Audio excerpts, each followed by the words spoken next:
Okay. I could just hold it. Would that be weird? No. Hey friends, welcome back to the channel. It's Tori. I'm so excited because today I'm going to go book shopping. I'm not going to go book shopping by myself. I'm actually in a parking lot waiting for my very good friend Emily to show up, and we are going to go to Barnes & Noble. We're going to put books out for each other. It's going to be so much fun. It is cold here, you guys. It is so cold. It is like icy raining, and it's just being very Minnesota winter right now. So we're gonna cozy up. We're gonna do a little Christmas shopping. We're gonna go to Barnes & Noble and maybe a different bookstore. We'll see. I'm really excited to pick out books for each other because we have some similar tastes in reading, but also a lot of like different kind of stuff that we're into. So it should be really fun. I'm excited to hang out with her. I haven't seen her for quite a few months because 2024 was crazy. So when I come back, I should have an Emily with me. I found Emily. Hello. So we're gonna go into Barnes & Noble and we're gonna each pick out a book for each other. Mm-hmm. And like we were talking about when we went and ate, we know each other's reading tastes. Yep.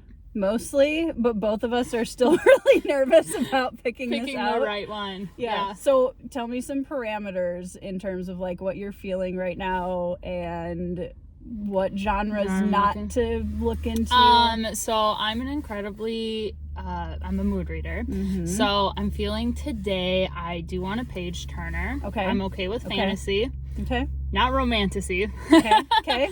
Yep. I would like to try to find something that is a little bit more like a hidden gem. Oh, okay. So maybe authors that aren't quite as well known. I did read my first Brandon Sanderson book. I read the Trust of the Emerald Sea. Okay, how did you like that? It was really fun. You liked it? Okay. It was really good. So, but I know that Brandon Sanderson is an author I've been wanting to read, but like he's got such a big universe that I'm a little hesitant with something that long. So not the 1,200 page Stormlight Archive. Correct. Books. Okay. Correct. Or Way of Kings. Yep. Is that enough, or do you need? I think if you want to go through, I mean, fantasy is my area of expertise. I feel like I'm pretty confident in there if that's what you're looking for. Yes, but I also I really do enjoy reading thrillers. Okay. So I don't know, you don't read a lot of thrillers. I don't. I'm very newbie to thrillers. Okay. So I could pick you something off the shelf, but I would have no idea. Right. Okay. So yeah, I could help you with that one then. Okay. I'm trying to think if there's anything else. I feel like that's probably would be it. What are you looking for? I've been really interested in branching out of fantasy in 2025. I'm still going to read a lot of fantasy before everyone panics. But I've been interested in reading some mysteries. Mm-hmm. I don't like I have a very active imagination, and so I don't want anything that's gonna like scar me for life. Oh, nothing too like gory or grotesque. Yeah, I mean, violence doesn't really bother. I read a lot of military fantasy, so that part doesn't bother me. It's more like nothing like culty or anything like that, or like I don't know, that kind of stuff. Freakish. You want it to be like possible that it could happen. Tense and interesting, but I don't want to like have nightmares for a month. Okay. That makes sense. Right, that sounds good. Other than that, I'm open to I'm a little bit open to nonfiction about in certain areas. Fantasy, obviously. I know, that would be the hardest thing ever, though, to be like, let's get Tori a fantasy book that she hasn't read. Historical fiction. Historical fiction I'm open to as well. I'm even open to some literary fiction. Okay. So, yeah, I don't like anything that gets too heavy-handed in the themes or too political or anything like that. But other than that, I just like a good story with good characters. Okay, that should be fun. All right, guys, here we go.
Okay, we are back. And I'm really excited about this because what kind of ended up happening is Em found something for me kind of in her wheelhouse of what she really likes to read. I found something for Em in fantasy, and I'm really excited. So do you want to go first or want me to go first? Sure, I'll go first. Drum roll.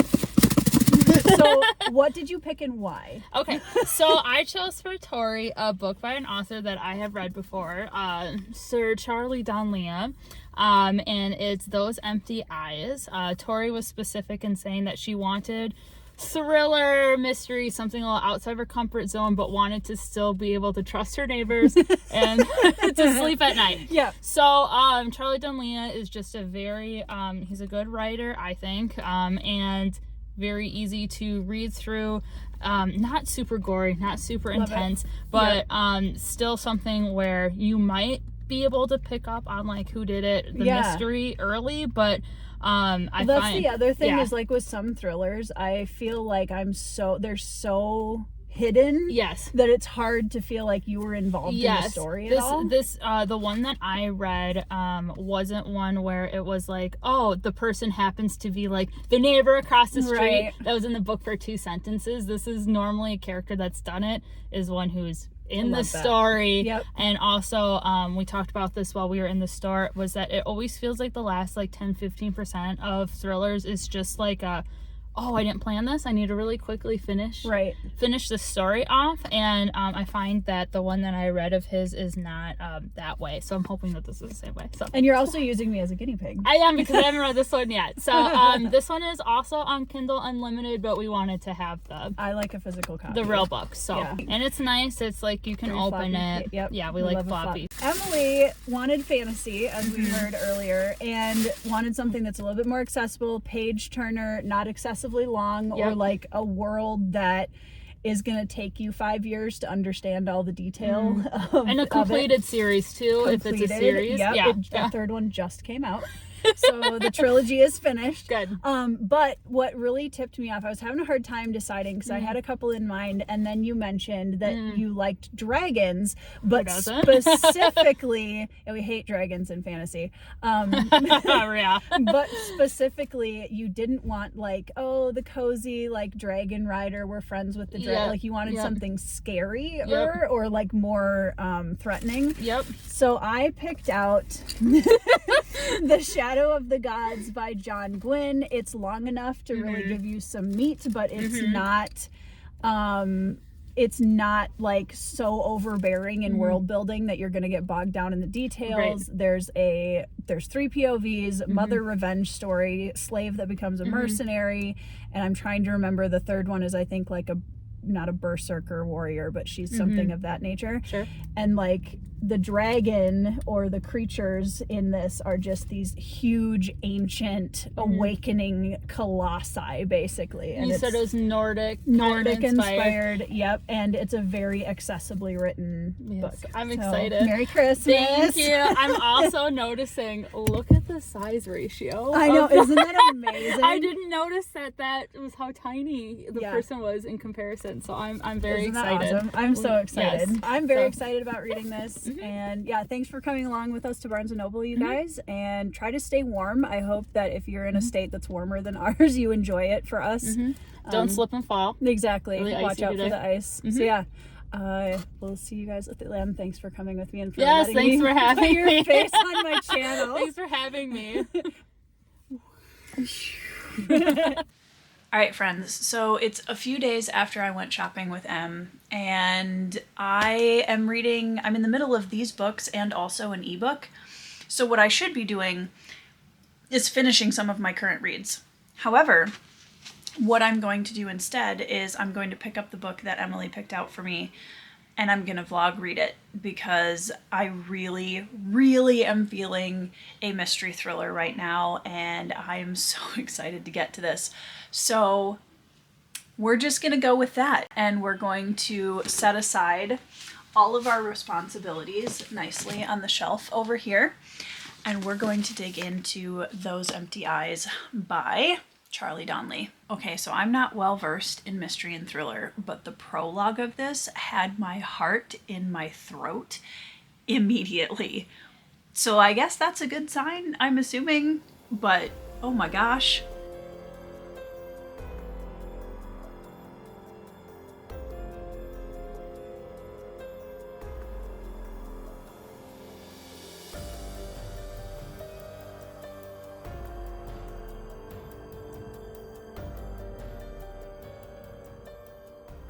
Okay, so I've just finished the first chapter and already, so I've watched a ton of court cases and trials and true crime documentaries and stuff like that. And already I love that he's starting the book showing us how incredibly convoluted and messy these cases can get so quickly, and how there's a difference between the process of the law and the process of society in general, and how quickly things can spiral out of control, or how quickly somebody can take the blame that maybe shouldn't be taking the blame. So basically we start the story with the murder of a family of 2 parents and a younger boy. The teenage daughter managed to escape the killer. However, she was later found in the bedroom where her family was murdered, holding the murder weapon. And so, of course, everyone immediately assumes, including the police, that she was the killer. But as the evidence starts to pile up and more comes to light, it's very clear that maybe Alexandra wasn't the killer after all, and now she is suing the state of Virginia for defamation because it completely ruined her life. And like, society took this idea of a deranged teenage killer and just ran with it.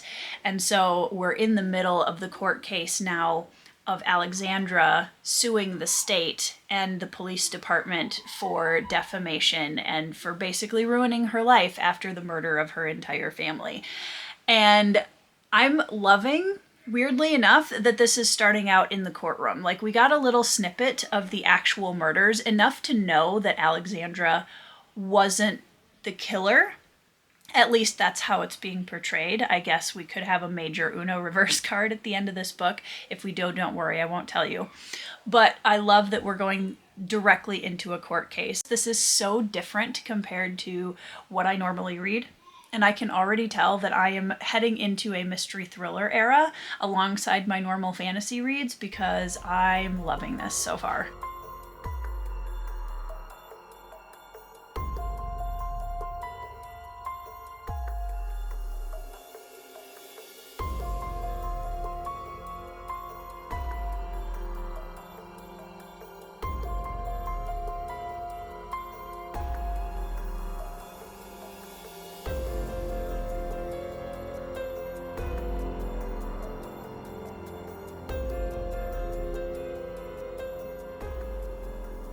The way that this is being written and the tension of the way the detectives are making these very strong assumptions and skirting the due process channels to get an interrogation and confession out of Alexandra.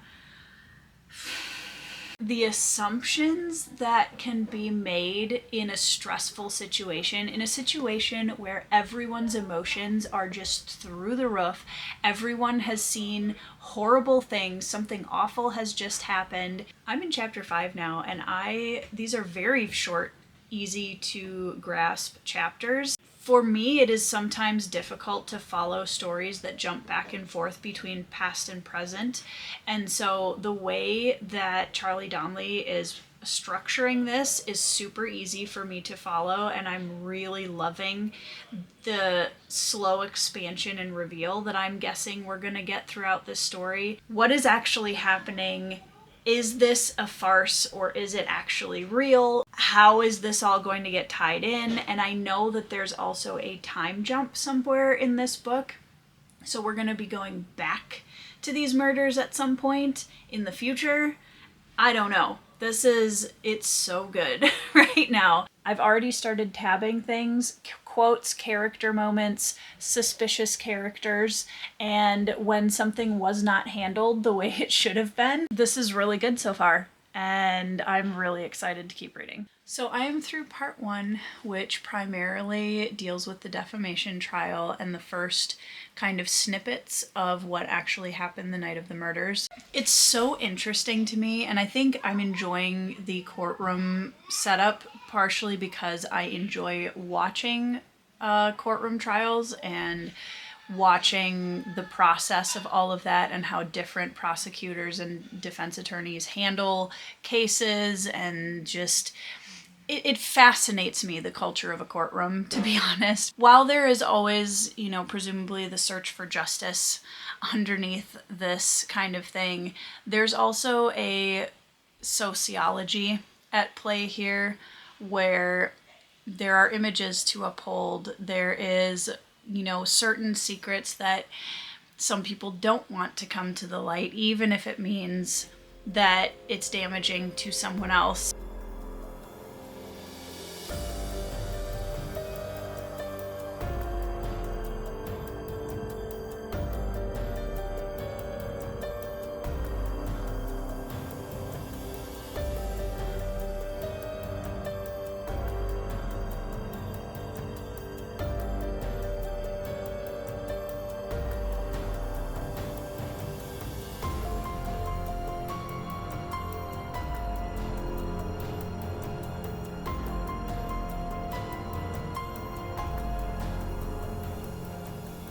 He's done a really good job setting up the story, and it's making me really invested, wanting to know what actually happened, why we haven't found the killer yet.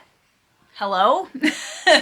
And how that's going to tie into what I'm assuming is going to be a much larger story in the rest of the book. I'm through chapter 12. And I can tell you that this isn't going to make me side-eye my neighbors, but it is going to make me distrust crime junkies for the rest of my life. Something that I absolutely hate so much is a witch hunt. I hate when people just lock on to, I know the truth of a situation, even though I wasn't there and I have no idea what the evidence was. I wasn't in the courtroom. I didn't see the evidence. None of that. But I know what really happened, and I'm gonna act on it because I know best. Charlie Donnelly is doing a fantastic job of painting our protagonist as an incredibly sympathetic and innocent character. I'm trying not to be convinced too much. We're starting to meet some more characters now and get a little bit more of a convoluted web spinning. So I'm going to try and read a little bit more before I go to bed, and we'll see how far I can get.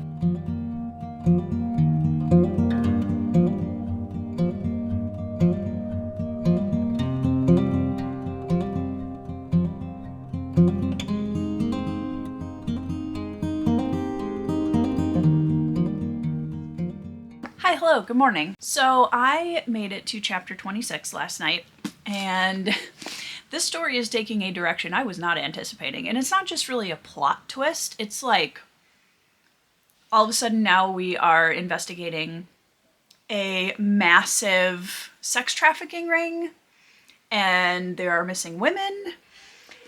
This is not what I was expecting. Honestly, one of the biggest things that I have been noticing about reading this is I can tell that I am so steeped in epic fantasy that my brain doesn't know how to respond to a story that moves this quickly, which is very funny because I'm used to kind of the slow pace of building the world and getting to know the characters and slowly revealing, you know, what's going on in the bigger conflict of the story. Murder mystery and thrillers, for the most part, move a lot faster, shockingly, than epic fantasy, and I can tell that it's engaging my brain in a very different way, which is a good thing. I'm enjoying that. I really enjoyed the beginning of this book. The middle part, I'm a little waffly on. I'm not really sure how I feel about it yet. I kind of wish that it had stayed a little bit more intimate, if that makes sense, where we're just focused on this one case with this one main character. That's neither here nor there. So he might really impressed me at the end. I don't know, but I'm slightly more ambivalent about where we're at right now. But we're gonna keep reading and we're gonna see what happened, because at this point I'm invested. I have to know how this ends, and we've got a lot of book left.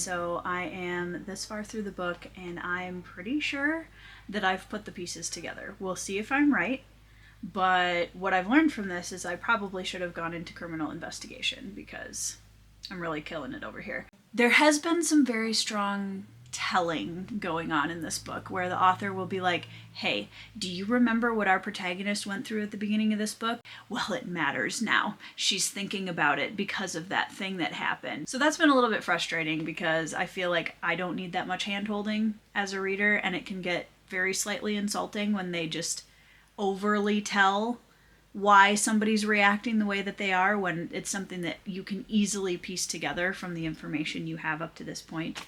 But I'm still enjoying it. I'm still invested. We're starting to get a convergence of the plot threads and the characters that have been popping up through this entire book and how everything's coming together. So we're getting very, very close.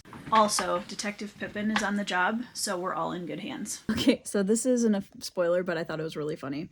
So he's describing this character who's a crime reporter, and she works for a newspaper, and she's got like a YouTube channel.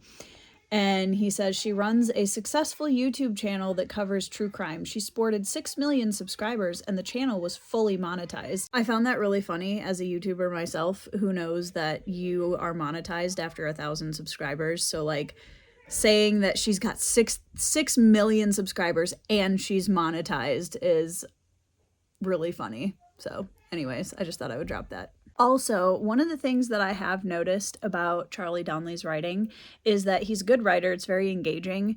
And also, every once in a while, he finds a word or a phrase that he really likes and then uses it multiple times within the same page or paragraphs. You know, like there's one part earlier on in the story where he referred to a couple of people as halfwits. Oh, like those halfwits following you. And then later on in the same paragraph, he said the same thing. And I was like, okay, Charlie, I see you. All right, well, I have finished the book.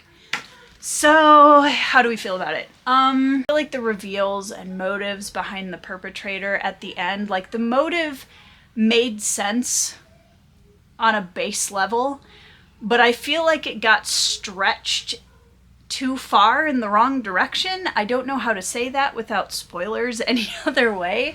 So I was able to call pretty much everything about the perpetrator in the book.